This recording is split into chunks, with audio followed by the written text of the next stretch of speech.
পটুয়াখালীর দুমকি পীরতলা বাজারে অটোরিকশার অবাধ চলাচলের ফলে ভোগান্তিতে সাধারণ ক্রেতা সহ পথচারীরা।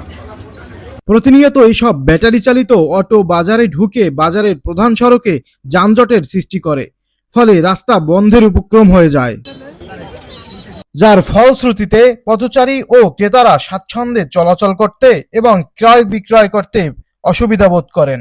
পটুয়াখালী বিজ্ঞান ও প্রযুক্তি বিশ্ববিদ্যালয়ের এক শিক্ষার্থী বলেন, এই বাজারে কোনো অটো স্ট্যান্ড নাই, তাই বাজারে অটোতে যানজট লেগে থাকে। বাজারে যেহেতু অটো স্ট্যান্ড নাই, তো তারা কি করবে? আর এই যে বাজারের দিন দেখছেন তো আপাতত জ্যাম পড়ে আছে। আমাদের প্রচন্ড ভোগান্তি পোহাতে হয়, প্রচন্ড। কারণ কোনো যত্রতত্র অটো চলে যাচ্ছে, অলিতে গলিতে আমরা হাঁটতে পারি না এই অটোর জন্য। দেখা যায় অসংখ্য অটো, কিন্তু কোনো ধরনের নিয়ম শৃঙ্খলা কোনো কিছুই নাই। দুমকি উপজেলা যুব দলের আহ্বায়ক জসিমউদ্দিন হাওলাদার বলেন, সার্বক্ষণিক যান চলাচলের জন্য যে পরিমাণ রাস্তা থাকা দরকার তা এখানে নাই। সার্বক্ষণিক এই রাস্তাটি যান চলাচলের জন্য যে পরিমাণ রাস্তার দরকার সেই পরিমাণ রাস্তা আমাদের এখানে নাই। যে মানুষের যে কি দুর্ভোগ, সার্বক্ষণিক আমার মনে হয় যে সকাল থেকে সন্ধ্যা পর্যন্ত এই রাস্তাটিতে যানজট লেগে থাকে।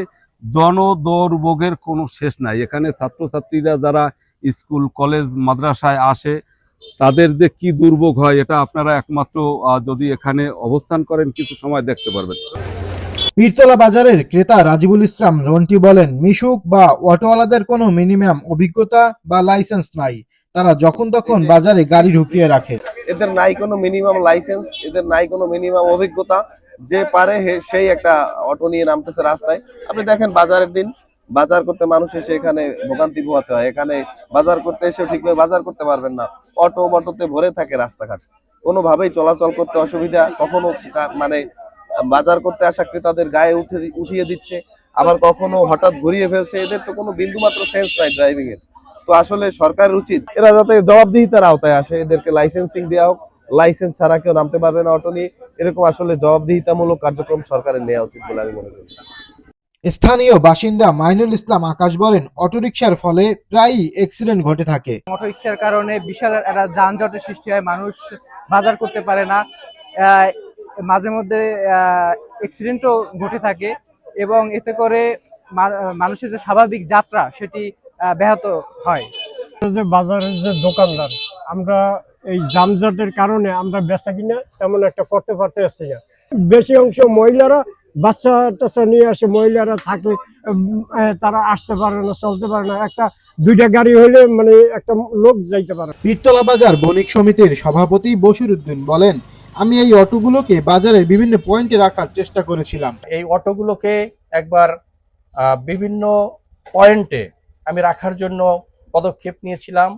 এতে দেখা গেছে যে অনেক ব্যবসায়ীরা এখানে কমপ্লেইন দেয় বা অভিযোগ করে যে তাদের বিভিন্ন রকম আনা নেয়া করতে সমস্যা হয়, যার কারণে আমি এটি পুনরায় খুলে দিতে বাধ্য হয়েছি।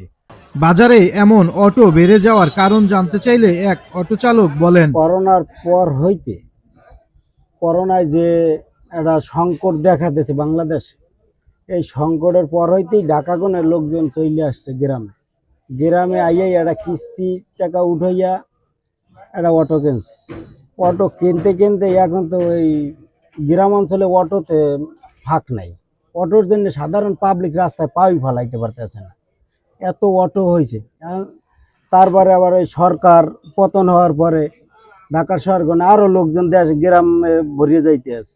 কারণ এভাবে হইলে তো আর চলা যাইবে না। কিন্তু যদি সরকার, এখন নূতন সরকার হয়েছে আমাদের, যদি এই সরকার যদি কোনো কর্মসংস্থা করিয়ে দেয় আমাদের জন্য, তাহলে আমরা মোটামুটি দুটো ডাইল ভাত খাই অন্তত বাঁচতে পারবো।